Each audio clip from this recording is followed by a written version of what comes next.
Ladies and gentlemen, good day and welcome to the Q4 and FY25 earnings conference call of Fino Payment Bank Limited, hosted by Go India Advisors.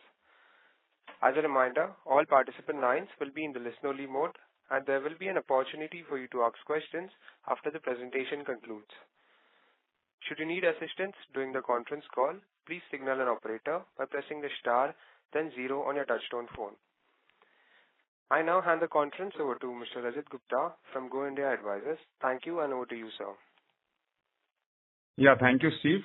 Good afternoon, everyone, and welcome to Fino Payments Bank's earnings call to discuss the Q4 and FY25 results. We have on the call with us today Mr. Rishi Gupta, Managing Director and Chief Executive Officer, Mr. Ketan Merchant, Chief Financial Officer, and Mr. Anup Agarwal, Head Finance and Investor Relations. We must remind you that the discussion on today's call may include certain forward-looking statements and must be therefore viewed in conjunction with the risk that the company faces. I now request Mr. Rishi Gupta to take us through the company's business outlook and financial highlights, subsequent to which we'll open the floor for Q&A. Thank you, and over to you, sir. Thank you, Rajat. Good evening, everyone, and thank you for joining us for Fino Payments Bank fourth quarter FY25 and full year FY25 earnings call. It is always a pleasure to be with you all once again, and as we reflect on what has been the landmark year, with our bank being in the forefront of digital revolution, leading to strong financial performance ever. FY25 was truly a transformational year for Fino. We have advanced our digital capabilities, deepened customer engagement, and enhanced operational efficiency, strengthening our competitive position and delivering robust, sustainable growth. With an asset-light, tech-driven platform focused on the mass market segments, we are well placed to drive long-term value creation and financial inclusion at scale. Let me share some key highlights that defined the year. We delivered strong year-on-year revenue growth of 25%, aligned with our revised upward guidance, underscoring the resilience of our business model. Our EBITDA rose by 22% to 234 crores and PBT increased 26% to 108 crores, driven by operating leverage and disciplined cost management. Let me also share that we are the only payments bank which is a tax-paying payments bank as such, and because of which our PAT numbers are not comparable with the PAT numbers of FY24. And being the only payments bank which is tax-paying also means that we have cleared all our accumulated losses till date. Our customer base also reached to all-time high of 1.43 crores with around 53 lakh digitally active users, demonstrating success in scaling inclusive digital access. Our average deposit grew 37% year-on-year, with peak deposits crossing 2,500 crores, reflecting growing customer trust and stickiness. CASA subscription renewal income also rose nearly 48%, further affirming our customer confidence. Our daily throughput or our daily average throughput has witnessed 10x growth over the past 6 years and has reached to more than 1,250 crores per day. Overall throughput mix has changed from 99% physical to 51% physical or the non-digital business. This itself is testimony of evolution of our business model and response to changing ecosystem. So largely what we are saying, nearly 49% of our throughput is now coming from the digital platforms and 51% is coming from our physical platforms, the old physical platforms. Our digital throughput stands at 2.25 lakh crore out of the total 4.6 lakh crore, with digital transaction contributing to 49%, a testament to deep integration of digital within our ecosystem. And you will be happy to know our UPI market share has also increased substantially from 1.27% in Q4 last year to 1.62% in Q4 25, where we have seen a substantial growth in the overall UPI ecosystem as well. If I talk about the strategic progress and core focus, our core TAM strategy which means transaction accounts to monetization, and this is consistent with us for the last 3 years. Our core TAM strategy continues to drive long-term value anchored by strengthening of our liabilities franchise. By consistently growing CASA and broader deposit base, we are building a more stable, resilient and diversified financial model. Our strategy to convert offers to honors continues to deliver superior results. If you remember, in one of my old calls also, I have said that the revenue per customer on honors is substantially higher than the revenue per customer on offers. So this strategy of moving from offers to honors is actually bearing fruits, which is in line with the time strategy. In FY25, we witnessed continuous growth in our annuity income, that is renewal income and increase in deposit, reflecting higher retention and potential cross-channel engagement. As I mentioned earlier, 48% growth in renewal income and 37% growth in the deposit income. Today, we manage over 1.4 crore accounts with a steadily increasing base of active transacting customers. We added nearly 33 lakh customers in FY25, which I would say will be one of the top banks in the country in terms of the new customer acquisition as such. Our new CASA product offering like Gullak, corporate salary. Gullak for many, Gullak is a product where we are focusing more on how do we build balances.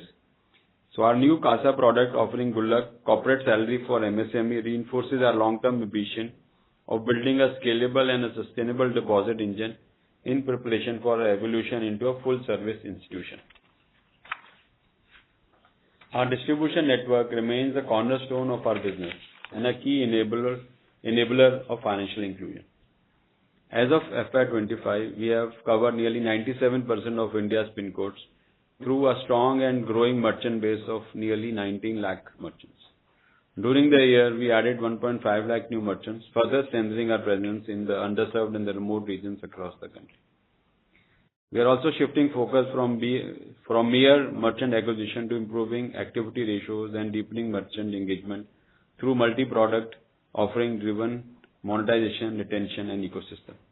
In line with that, we are also now focusing a little bit more in terms of how do we improve our customer service and customer experiences. And we are building up a team and building a lot of digital platforms to support that. If I talk about digital innovation and the ecosystem expansion, digital continues to remain a strategic pillar of growth. In FY25, digital contributed to 21% of the overall revenue, and we expect this share to exceed to 25% and above in FY26. We are evolving from a digital service provider to a full-fledged ecosystem enabler, partnering with fintech to co-create innovative solutions across both B2C and the B2B verticals. If I talk about the D2C vertical, we have nearly 53 lakh customers actively transacting on the UPI platform, and we are amongst the top 10 banks in terms of the effectiveness of our mobile application. Our application and systems are user-friendly and competitive as compared to other applications in the industry. In fact, a lot of effort and capital is going into building up the entire digital vertical and the UPI platform. On the B2B side, overall ecosystem, as you would know, and you would have seen in multiple media reports and otherwise experiencing it, the overall ecosystem in digital does pose a lot of cyber fraud risk, resulting in issuing of multiple advisories by the regulators and LEA from time to time. Our approach to strike the right balance between growth and risk mitigation measures. We are scaling offerings through deepening our partner engagement in a very risk-calibrated approach to ensure sustainable growth. I think this is very important for everybody to understand. We will be launching Soundbox and offline QR code to deepen our abilities on lending side, and also PPI product in FY26 to strengthen our digital offering for our existing merchants, partners, which is in line with our near future strategy. While everything seems to be going well, our CMS business, we are seeing some headwinds in the past 2 quarters, given the stress in the entire MFI sector in specific, and also witnessing take rate issue because of the increased competition per se. We are exploring new industry use cases to regain the momentum in the CMS business, and we are hopeful that we will be able to add some new industries in this year. Our transaction business is another area where we have seen a drop, and we mentioned that last time also. It continues to remain a hook product for our ownership business. Remittance business was impacted in Q3 25. I think we mentioned that in the last meeting. Due to the change in regulations and overall at the industry level, the impact is envisaged to be around 40%. APS, though, has shown some signs of growth given the focus of the government on the cash withdrawal channel, with the increase in the direct benefit transfer schemes running across center and the state. We anticipate subdued growth across these products without compromising on the footfalls for our CASA conversion. On this, I would like to say that when we look at the transaction business, there are two big things which is happening. One is that the customer behavior is changing from assisted or cash to more do-it-yourself digital platforms. So that is one shift which is happening. Secondly, in case of remittance, regulatory changes resulted in a big drop in the industry. And the third is also because a lot of our customers who used to come to us for our offers business is now becoming part of our honors. So that is all three put together has resulted in transaction business. Partly it is good because we are now getting income in some other product rather than on the transaction business. Technology is something everybody knows is close to my heart. Technology transformation is key to the success of Fino. To support our scale and ambitions, we are in the advanced stages of overhauling our technology infrastructure. Our next generation core banking platform, along with the hollow the core architecture, is scheduled to go live in this quarter. This transformation will unlock significant scalability, speed, and system resilience. We are also embedding artificial intelligence. There's been a lot of talk around artificial intelligence in the last 1.5 years, specifically in the last 1 year. And your company is also actively looking at how artificial intelligence can help us to grow. Rather than running around doing many things, we looked at a couple of things where we are just focusing on the AI part. We are also embedding artificial intelligence in our tech stack, use cases under development to strengthen real-time risk management and operational efficiency. We will continue to invest in technology, and this will ensure long-term efficiency, security, and sustainable growth. When I look at transition to small finance bank, the application is with the Reserve Bank of India. There has been a good exchange of information in the last quarter or so. Our understanding is that it is moving in the right direction, but end of the day, we will have to wait for the regulator to come back as such. But internally, operationally, if I look at, we are building the railroads with specialized teams and enhancing organizational depth to ensure readiness. On the credit front, if you remember, I mentioned a brief last time. On the credit front, we piloted referral-based products, including gold, merchant, and housing loans through our NBFC partnerships. These early initiatives are providing valuable insights and laying foundation for our full-scale credit play post-licensing. Happy to share, we have grown from 33 crore disbursements in Q4 FY24 to 200 crores disbursement in Q4 FY25 on our own merchant network, which means that more than 6 times growth in the last 1 year on the referral business on the lending side. Our ongoing tech transformation will serve as a critical enabler of the SFB transition, ensuring compliance, agility, and scalability. Let me conclude now. In conclusion, we are entering the next phase of our journey with strong momentum across CASA, digital, and technology pillars. Compliance first approach has always been Fino's first thoughts. Compliance first approach is the cornerstone for our sustainable growth and will continue to remain despite impacting businesses as we will continue to explore new avenues of growth. We are committed to invest in technology, ensuring we are always in line with the changing ecosystem. CASA and digital business will be the growth drivers for FY26. We remain confident in our strategic direction and fully committed to delivering sustainable long-term value for our stakeholders. With this, I'll now hand over to our CFO, Ketan Merchant, to take us through the financial highlights in more detail.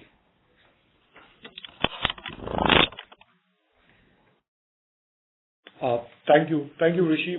Good evening, ladies and gentlemen, and thanks for joining us. FY25 marks a pivotal milestone for us as first payments bank to deliver 5 consecutive years of profitability. This consistent performance underscores the strength, scalability, and resilience of our business model. Our strategic evolution from transaction monetization to customer ownership and now digital scalability positions us to capitalize on India's expanding financial service market. Just to recap, in Q1 25, we had revised our guidance upward from 20% to 25% on the revenue growth, For FY25, we are happy to share that we've achieved that with a revenue of 1,847 crore. EBITDA grew by 22% to 234 crores, and PBT increased by 26% to 108 crores, both underscoring the strength of our strategic pivot. We became a tax-paying entity from Q2 25, and despite that, our profit after tax increased by 7% to 92.5 crores. This performance was driven by favorable shift in the revenue mix towards higher margin, annuity-led and digital segments, which are not only structurally more profitable, but also aligned with our long-term growth strategy. In Q4 FY25, revenue grew 23% YOY to 493.5 crores, with EBITDA up 18% at 63.9 crores and PBT rising 18% to 29.7 crores. For FY25, we closed the year with a cost-income ratio of 25.6%. This vis-a-vis the previous year was 26.5%. This reflects our continued operational discipline and the leverage from tech-led efficiencies which Rishi was alluding to. Let me now walk you through segment-wise performance quickly. CASA. CASA remains our foundational pillar of all our annuity-led business model. In FY25, CASA revenue increased 43% to 544 crores, including the float income, and now contributes 30% of the full revenue. Renewal income grew by 48% YOY to 190 crores, underscoring the effectiveness of our customer ownership strategy. Average deposits for FY25 rose 37% to 1,849 crores, and average customer balance improved to rupees 1,356, supporting higher treasury income through better float utilization. These metrics together tell a cohesive story, not only that we are acquiring, but we are also deepening our relationship and increasing monetization per account. Our total customer grew to 1.43 crores, with over 33 lakhs new accounts added in FY25, including 8.6 lakhs accounts in Q4.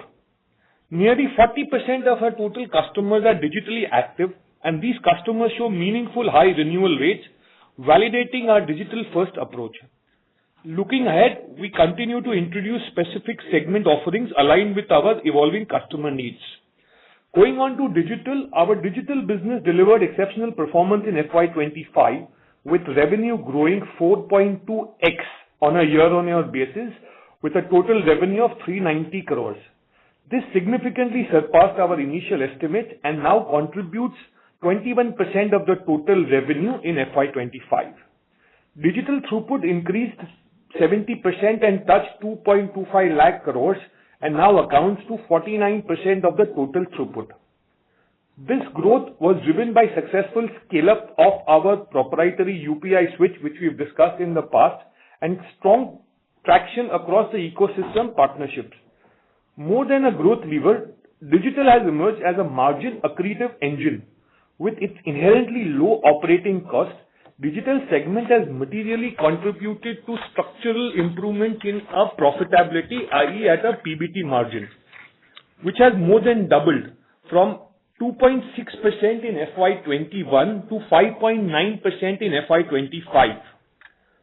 Platform activity also saw a significant uptick, with total digital transactions rising 80% from 160 crores in FY24 to 288 crores in FY25. This increase not only supports recurring renewal income, but also accelerates adoption across our platform-led ecosystem. Quickly going on to CMS, as Rishi said, despite macro headwinds impacting NBFC and MFI sectors, our CMS segment delivered a 25% YOY throughput growth, thereby reaching to 83,451 crores in FY25 and contributes around 8% of total revenue.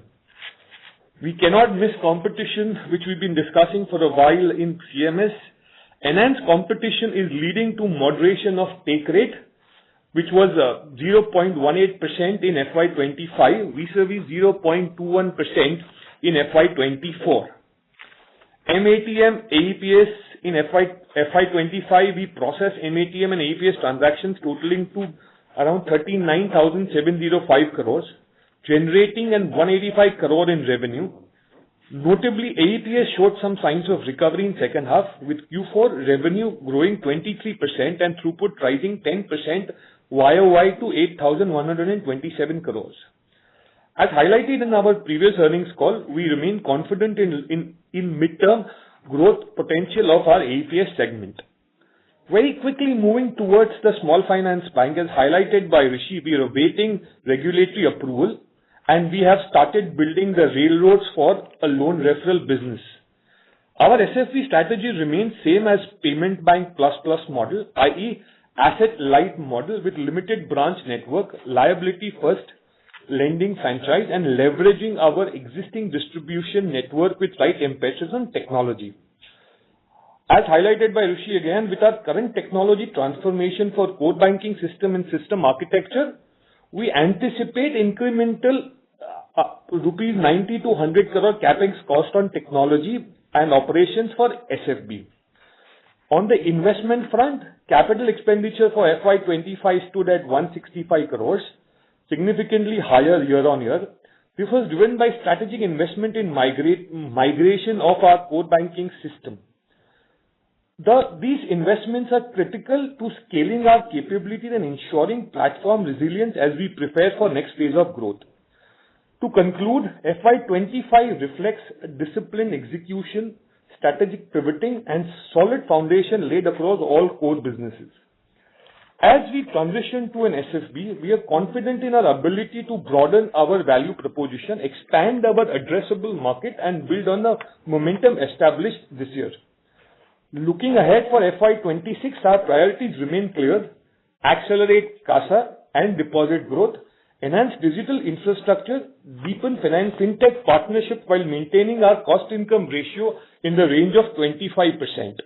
With this, I would now like to open the floor for questions, please. Thank you very much. We will now begin the question and answer session. Anyone who wishes to ask a question may press star and 1 on their touchtone telephone. If you wish to withdraw yourself from the question queue, you may press star and 2. Participants are requested to use handset while asking a question. Ladies and gentlemen, we will wait for a moment while the question queue assembles.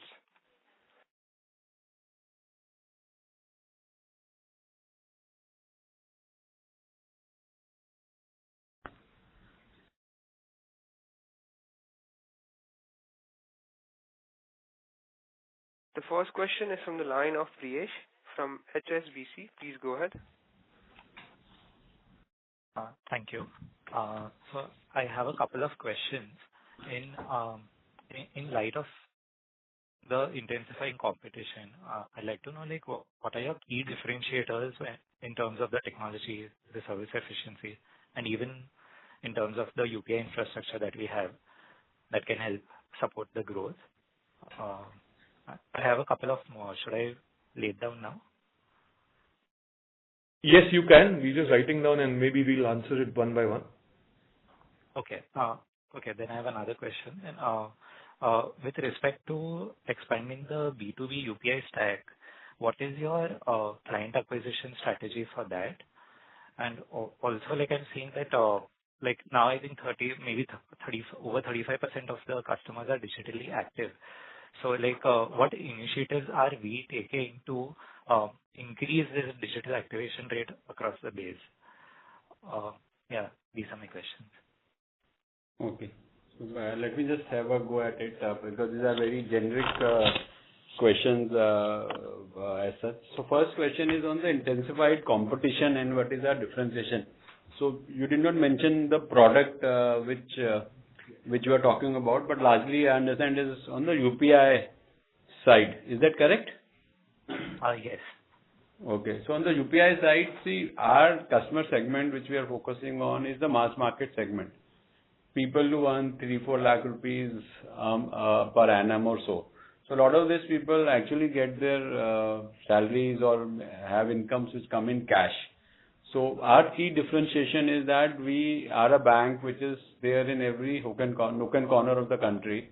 And so they can go to any of our outlet, deposit cash into their bank account, which they open with Fino. So they open a Fino bank account, they deposit cash into that Fino bank account and then start using UPI, because for you and me it is our way of life. But for larger population of the country, it is a very aspirational product and everybody wants to scan their QR code and make the payment.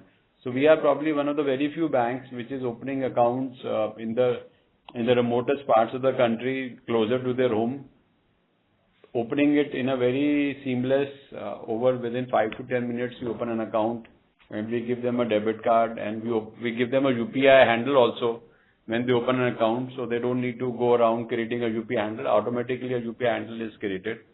On top of it, there are a lot of UPI offerings and other digital offerings which we provide to our customers. And I think the biggest differentiation is our ability to suck in cash on the ground, which they can put in a bank account for them to enable a digital. So digital transaction can only happen if you have money in the bank. So if you go to any other bank, you will have to stand in the queue, maybe deposit a money, it will take you some time. But in our case, it works out very efficiently. So these are largely the conversations around the UPI ecosystem, and that is where you would see large part of our customers are using our Fino bank account for transaction purposes. Also the fact that a lot of people want to also keep a smaller amount in their bank account because of the cyber risk and frauds which are happening, and don't want a large volume of because if you are doing UPI 40, 50 transactions, 60 transactions in a month, then if you look at your bank statement, it will run into hundreds of pages in a year. So people have opened accounts where they keep a smaller amount and also doesn't give lot of volume in their bank statement. So these are few reasons which are the differentiation as far as the UPI is concerned. Coming to your second question on the B2B UPI stack, I think our ability to provide a very seamless and a very efficient transaction with very, very low best of the class technical declines. I think that is one reason from a B2B point of view, because when you're doing B2B business, you don't want technical declines to happen. A stable network and our ability to provide that 24/7 is one of our key differentiators. Also the fact that we have a very active client acquisition team, which is spread all across the country, and we are handling a lot of customers and merchants on account of that. Our ability to provide a very good technology solution is also because we have an in-house UPI switch compared to some of the other banks which are having third-party UPI switch. In fact, you remember we mentioned that in March 23, we are nearly 2 years now completing that. Our ability to provide them flexibility on the UPI switch, our ability to provide most of the new products on the UPI is because we created our own UPI switch. So these are a couple of differentiations, I would say, on the B2B UPI stack. I hope I answered your question, but we'll be happy to sit separately if you want to go into a more detailed answer. Yeah, sure. Thank you. Thank you. Participants who wish to ask a question may press star and 1. The next question is from the line of Dev Shah from. Please go ahead. Hi. I have two questions. First is, what are the key operational and regulatory challenges you foresee during the transition to a small finance bank, and how are you preparing to address them? And second is, with loan referral currently at 30 to 60 crore per month, how scalable is this model, and can it become a meaningful contributor to revenue in the coming years? Yeah. Good. Both of them are good questions. So let me just answer the first. On the SFB part, there are guidelines which are well outlined in the transition phase. So for any non-corporate payments bank, after 5 years, they can apply for transition into a SFB. On the basis of that, we have applied. The line of business which we can't do is the BC business, so we'll have to look at how do we exit the BC business as such. On operational side, I think the challenge in terms of building up the distribution network. If you want to set up a very typical branch-led model, can be one of the challenges. PSL, you need to have 75% deployment under PSL, but I don't think that is a challenge because we are in that catering to that particular segment of customers. Apart from that, if I look at liability is the key for any SFB, and we have also seen a 37% growth in our liability business or the deposits in this year. So we continue to paddle that. Our cost of funds is roughly around 2% or so, which gives us a good leeway to offer products at a very competitive pricing in the market, at least for the first few thousand crores as we build up the liability franchise. So those are the few things. Apart from that, now that we are on the SFB question, what we are doing internally is we have formed a small group right now. Within the small group, we have started to look at the kind of products which we are going to focus on, the geographies which we are going to get into, the kind of POCs we plan. We are also looking at what kind of organization structure and the kind of people we would require. On the technology, we have met already 5-6 vendors who provide various LOS and LMS technology platforms. So we are in the process of shortlisting that. I think in the next 30 days or so, we'll be able to shortlist at least the LOS and the LMS vendor. So a lot of work is started to happen in parallel as we await our SFB outcome from RBI. Secondly, coming to your second question on the loan referral, I think we have from 30 crores in Q4 FY24 to 200 crores in FY25. We have now reached 200 crores. Our next target will be to reach 300 crores, which means 100 crores a month is something which we aspire to reach in this year, maybe in the first half. And depending on the kind of products and the scale we see, it will start the moment it reaches 100 crore plus per month. It will start to become a more meaningful conversation. But let me just also tell you that this is not only from a revenue point of view. This is also from the point of view of understanding our customers, understanding how to sell a lending product, what kind of challenges, what can you anticipate. So it's both the learning part as well as, like I said, in the QR business also, the QR and the Soundbox is not from putting up a P2M ecosystem. It is more from how I can do lending on those merchants at some point of time. So a lot of this conversation you would see is getting driven in that direction. Okay. Yeah, that's helpful. Thank you. Thank you. Participant who wishes to ask a question may press star and 1. The next question is from the line of Kushagra Goel from CLSA. Please go ahead. Yeah. Hi, sir. Thank you for taking my question. Am I audible? Yes, sir, you are. Yeah. Okay. So firstly, some data keeping questions. So can you share... Sorry, Kushag, you will have to be a bit more louder. I'm sorry. Yeah. Is this better? Hello? Yes, it is. Yeah, sure. So some data keeping questions. Can you just tell us the CASA revenue for new subscribers in 4Q? Yeah, just give me a minute. I will just tell you that. This is your CASA NTB, right? The subscription revenue for Q4 is around 27 crores, and for the full year is around 104.1 crores. Got it. And also for merchant CASA amount, can you tell that as of March 25? Sorry, I didn't understand this question. Merchant CASA amount means what? The liabilities on your balance sheet. So there would be some merchant CASA liabilities last year. Okay. Yeah. So you are referring to what we call as EMD or the current account which is there. I think it is in the range of around 250 to 260 crores. Okay. Got it. Okay. Yeah. So, okay. Second question is more regarding your guidance. So do you have any growth guidance and any margin guidance for FY26? Let me just start off with the margin point first. Last time we had given a guidance, we had revised the guidance. Currently, we are not coming up with the guidance, but I can tell you the momentum, the way it is going through currently. On the margin side, we are currently in the range of around 31.5%. That is a gross margin which we are, looking at. One point which is helping us is the digital. Whilst, in my commentary, I'd mentioned about that digital is, growing and now contributes around 21%.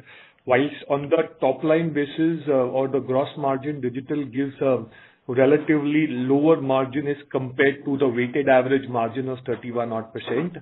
But when it comes to bottom line, because of the low operating cost, digital almost constitutes, a double-digit kind of a PBT margin on a standalone basis. So broadly on the margin front, we are expected to remain range-bound.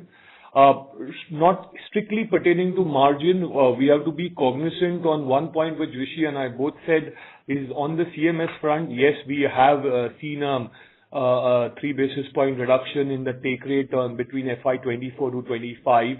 That we anticipate, a bit more moderation also essentially happening in FY26. Remaining on the not a guidance which we are giving off, but the CASA and the digital momentum is essentially good, and we intend to continue that momentum coming across for this year as well. 2 points to be cognizant is we have in our model also factored in the incremental technology cost. Technology is indeed the cornerstone. I just mentioned it off. Last year we had a capex cost of 165 coming. In our models, we have factored the 100 crore plus of the capex cost coming for this year as well, and on a BAU basis. So all of this taken together, digital, CASA, and the operating leverage will continue to drive our business momentum. Okay, sir. Or rather the P&L momentum as well, when I'm mentioning operating leverage. Right, sure. Just finally, one last question. So you talked about new CASA product, Gullak. So just can you give more color on it? And also, so I noticed that your per account revenue had inched up QOQ. So was that because of this new product, and how it will go in the future, if you can give more color? So the Gullak is actually we got a feedback in the market that some people are not looking at a minimum balance or are ready to look at a minimum balance product, and rather than giving a fixed fees. So we devised this product where we were focusing on how do we build up the liability franchise on account of that. So that is something which we are now focusing on. Gullak, we started in the month, I think November, December last year, and about 7,000 to 8,000 accounts we are opening per month on account of that. So it's a little early days, but the concept is to change the behavior of our customer to build more balances. This is in line with our SFB conversation. Okay. Yeah, that's all. Thank you. Thank you. Thank you. Ladies and gentlemen, if you wish to ask a question, you may press star and 1. The next question is from the line of Kunal from MK Global. Please go ahead. Hi, sir. Happy evening. Sir, I see there has been some classification between treasury income and the CASA income, which has actually led the CASA contribution margin to rise from 50% to 53%. Can you please explain what has been I think there has been some floating income which has been added in the CASA product. Can you please explain what is this change in the treatment? And after, if you remove the floating income from the CASA, what will be the total CASA income and the CASA contribution margin for Q4? Yeah, Kunal, fair observation. If we go to the slide number 17, we've added the float income to this particular scenario. Float income out there is earlier the entire treasury income, whether it was the treasury activities which were allowed to reverse repo, etc., was classified there at that point of time. It would contribute around 11% of the total revenue. Now we stripped that off and added that to CASA, typically, which is in the range of around on a standalone basis would be in the range of around 23-24%. So that's how it looks like in terms of the breakup. If I look at it currently, which is around 30% for the year, would be around 24% odd and stuff. So adjusted for that, the CASA contribution margin would still be 50%. Yeah, CASA contribution margin, if you recollect, would be in the range of 50%. You're right. Sorry, I should have answered that. Okay. Okay. And sir, in terms of overall guidance, you have given that you have spoken about AEPS and BPS and all other products. I just wanted to understand what about remittances? Can we expect the declining trend to continue? And in terms of overall revenue also, can we expect it to be around 20 to 22% for FY26? Okay, we've not given a formal guidance, but I in my previous question, I just mentioned it across as well that the momentum is good. I'll come to a remittance piece in a bit.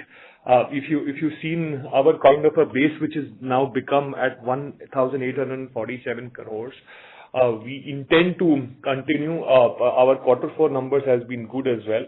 So digital and CASA will continue the momentum of growth. AEPS, I just mentioned across. Remittance, Rishi also mentioned it on the reason that it's still in the stage of evolution, what will come through. The growth aspect, I do not want to put a number, but the broad range which you're seeing seems to be in that direction. Okay, thank you, sir. And just one last question about DPS, the digital payment services. What kind of throughput mix can we expect going forward between B2B and D2C?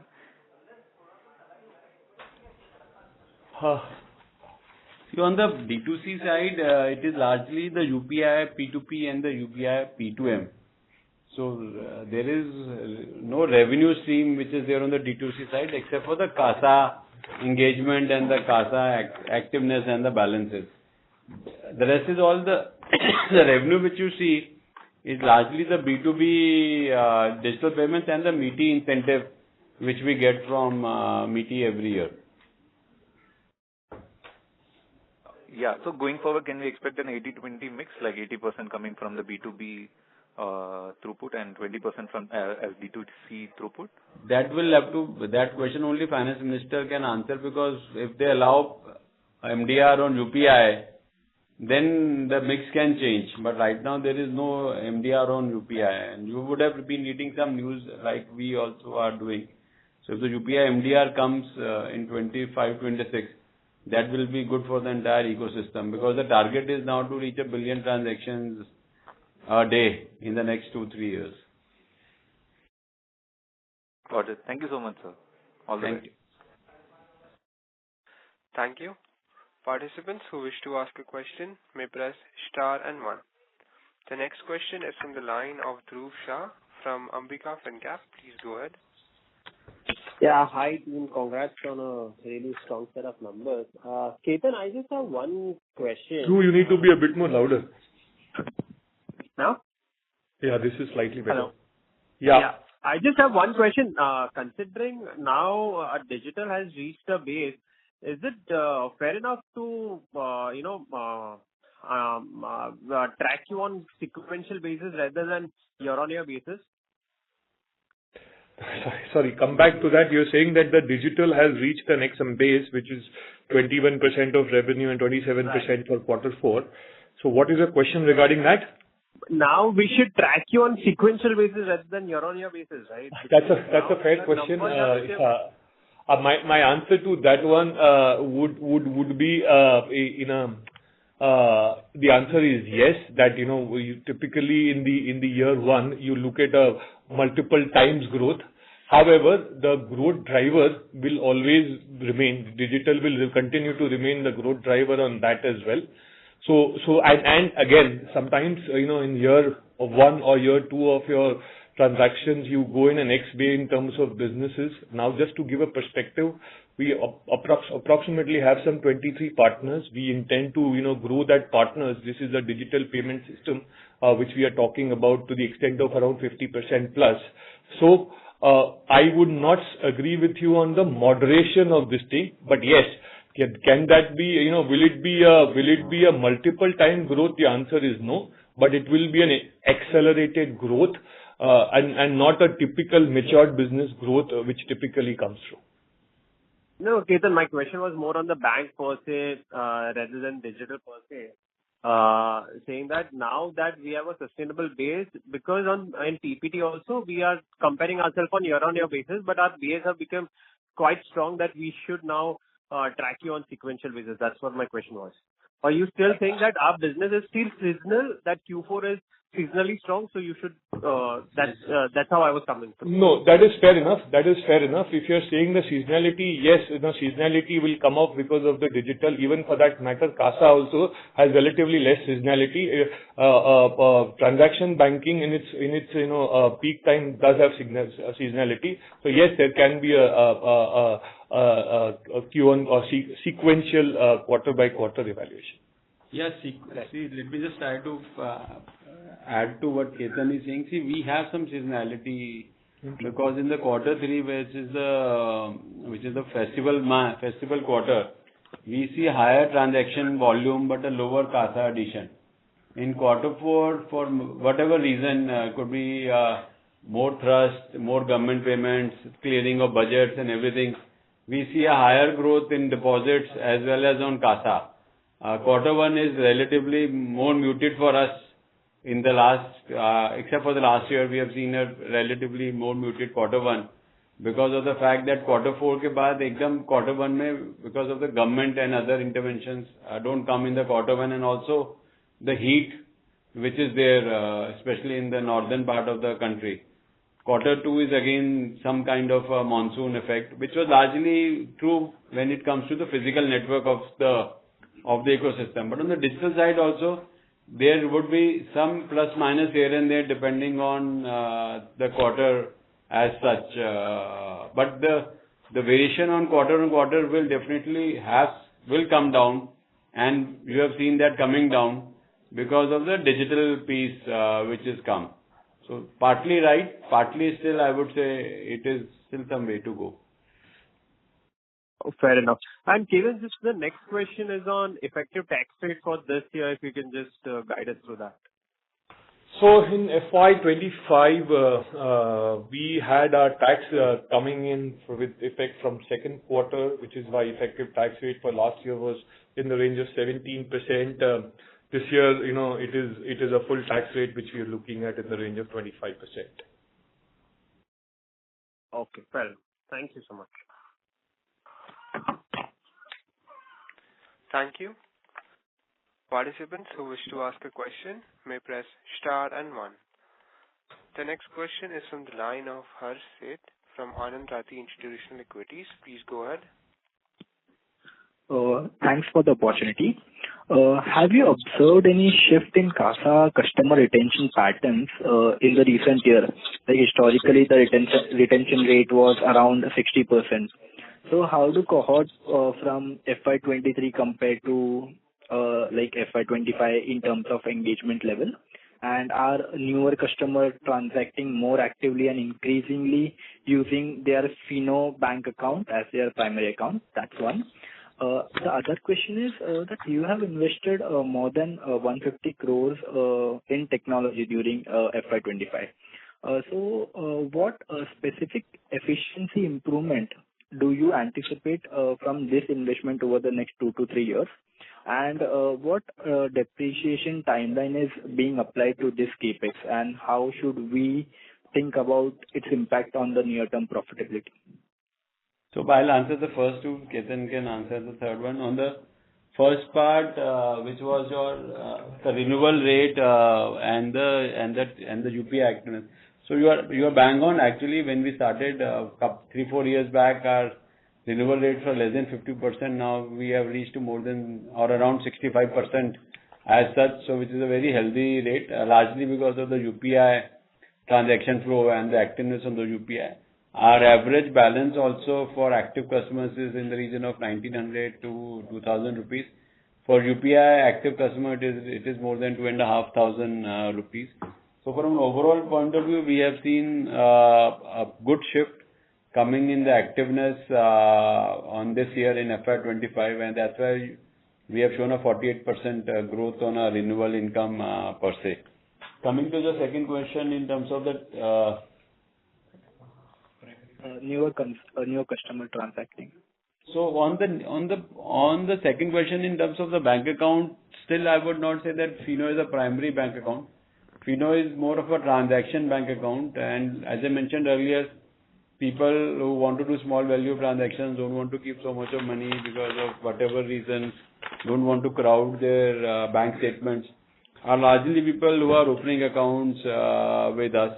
And we have seen that the activity level of customers who open a bank account who are transacting is far more than what it used to be earlier. Earlier, it was in the region of less than 50%, as I said. Now it has become more than 65% or so. On the technology part, I'll answer the first part. The second part, Ketan can answer. The first part, for us, technology is not about efficiency alone. We are a technology-led bank. For us, technology comes first, and banking is there because of the technology which we have enabled. We don't have a branch model, so to say. So large part of our ecosystem runs on a very robust technology, which does nearly 1,400. In fact, in March quarter, we touched more than 1,450 crores of transactions per day. This would not be possible without a very robust technology platform. And with UPI, on a particular day, we did more than 1 crore UPI transactions also in March quarter. So that level of transaction volume, which our technology is able to handle, is only because of the investments which we have made in the last 3-4 years. Just to give you a heads up in terms of our first investments was done in the year FY16-17 when we started the bank. In 2022 onwards, we started to invest nearly 80 to 100 crores per year. And this year, because of a lot of WIP as well, because of the migration which is happening on our platform, that's why the investment figure is about 150 crore plus. It's only because of the technology that we are ability to handle so many transactions is there, and without any high latency and low technical declines, our ability to offer more products and ramp it up at that speed. I think technology, to my mind, is a very central theme in our everyday strategy, or everyday conversation as well as on the strategy conversation. Hi, Ketan here. Just to answer your specific point, we have around 165 crores of technology capex in FY25. Approximately 50% of that goes into the upgradation of our core banking system. Rishi has alluded to the reasons for core banking systems. I think let me just add only one point of efficiency. For us, earlier in the conversation, I did mention about digital is growing in multiple times over last year. Now digital as a gross margin is, clogging around 21-22% vis-a-vis our 30% plus. However, when it comes to the bottom line, and I mentioned it earlier, if I just draw a parallel P&L of digital, the PBT comes to in the range of double digit as opposed to 6%. That itself answers that how, and this is after factoring the depreciation, itself answers how that we are looking at in technology as an enabler for our business. On your last point, typically technology gets done over a 5-year period, and that is depreciated over a 5-year period. And in all our business models, we've already factored that as well. And last one, I also mentioned it off that our technology investment will continue. Earlier in our commentary, we had mentioned that after this year also we expecting amount which I had quoted earlier to continue in the technology investments. Okay, noted. Thank you so much. Thank you. The next question is from the line of Pratik Giri from Shubhlal Research. Please go ahead. Hi, thank you for taking my question. So Rishi, I want to understand more about the degrowth in the remittance business. In my limited understanding, it gives us a lot of visibility to Fino among users.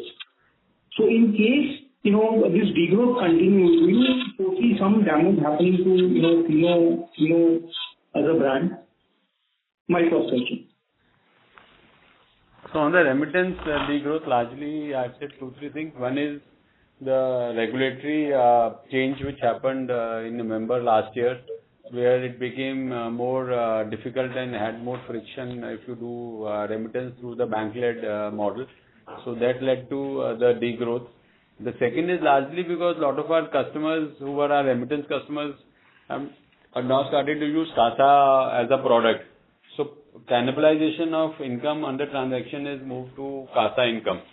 But because now that our merchant network is quite entrenched into the entire ecosystem as such on the ground, so we don't expect that the remittance degrowth will have an impact on our CASA numbers or reputation as such.